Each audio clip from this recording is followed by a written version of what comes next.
juga bertemu juga di sini dengan Pak Jutek sama Pak Ruli. Kebetulan dia berkunjung di sini, saya juga pas bertugas di sini. Ya udahlah, klop lah omongannya jadinya gitu. Namanya lawyer kan selalu jago, dia cari, dia tahu.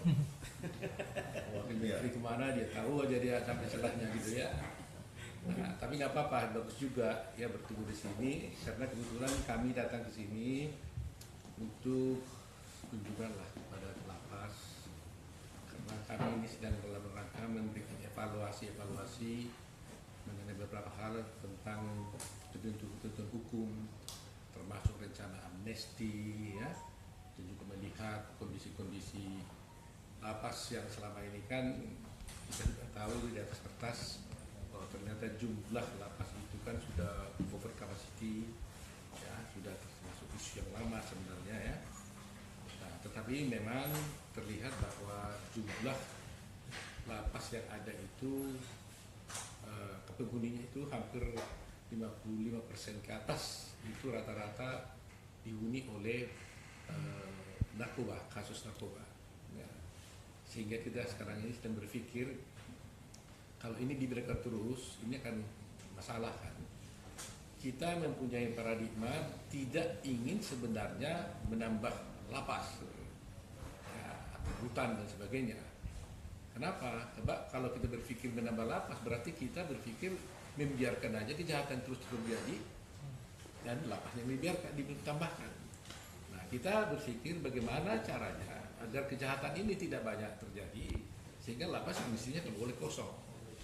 Nah, itu konsep yang harus dibuat dalam bernegara sebenarnya ya. Jadi bukan berpikir menambah lapas, tapi caranya bagaimana kejahatan yang jangan banyak sehingga lapasnya menjadi kosong. Ya, nah itu. Nah tentunya diantara itu kita juga sudah mulai berpikir beberapa hal ya, kasus-kasus yang ada, termasuk umpamanya kasus narkoba ya, yang first offender, artinya pengguna pertama ya. Jadi ada banyak juga orang pengguna pertama, dia baru coba-coba mungkin mengisap ganja ya kan, tapi akhirnya langsung masuk penjara, dihukum ya kan. Ya, lama-lama keluar jadi bandar dia. Nah ini juga menjadi perhatian kita, sehingga kita juga mengambil suatu kesimpulan, jangan-jangan ini kalau ada first offender seperti ini, pelaku pertama ini, tapi bukan pengedar ya, hanya pengguna ya, mungkin kita pikirkan bagaimana kalau boleh mungkin itu direhabilitasi saja, tetap dihukum tapi hubungan rehabilitasi. Nah tapi nanti orang bilang pikir, wah kalau rehabilitasi enak banget loh, orang nanti malah cenderung semua ngisap aja nanti direhabilitasi. Ya, tapi ingat ini kan tetap dihukum. Kalau dia dihukum rehabilitasi, catatan kriminalnya kan ada. Nah, itulah yang perlu kita evaluasi ya. Mana plus minusnya, karena semua kebijakan itu tidak ada yang semua sempurna, ada plus minusnya. Ada yang bilang juga kalau rehabilitasi anggaran cukup nggak dari negara, ya kan? Sekarang kita coba hitung-hitung nih, kalau umpamanya orang itu yang first offender itu masuk, kemudian dipenjarakan dia juga makan minum, kan? Negara kan menyiapkan juga makan minumnya. Nah kira-kira kalau dia 1 tahun di dalam, berapa biaya negara untuk orang itu? Nah kalau kita kumpulkan mungkin jumlah itu, kalau kita compensate menjadi biaya untuk rehabilitasi, jangan-jangan cukup, atau mungkin lebih. Nah ini termasuk salah satu yang sedang kita evaluasi. Nah kalau ini kita sudah rumuskan, inisialnya kita kaji. Sebelum kita memutuskan kita harus mengkaji dengan seksama. Karena ini juga harus melibatkan pihak kepolisian, pihak kejaksaan, pihak pengadilan. Nggak bisa sendiri dari Kementerian Hukum dan HAM saja.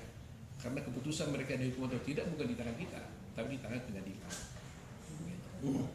Itulah maksud kedatangan kita ke sini, evaluasi ini. Saya sudah bersama Pak Surya juga sudah ke lapas di Bangli, juga di Gerobokan. Habis ini mungkin ada 1-2 lagi lah, mungkin tempat yang akan kita lihat supaya cukup referensi kita. Ya. Tadi juga kita melihat di sini ternyata ada juga napi yang sudah berumur 95 tahun.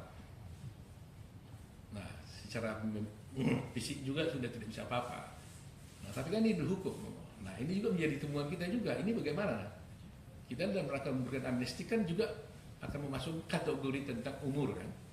Usia 95 tahun ini apa layak ini dia ditahan di sini untuk apa? Dan apalagi secara fisik tidak mampu. Tetapi dia dipidana dengan kasus perlindungan anak. Nah, yang sangat sensitif juga. Nah, hal-hal ini kan teman kita, ya, yang perlu kita sedang pikirkan bagaimana jalan keluarnya.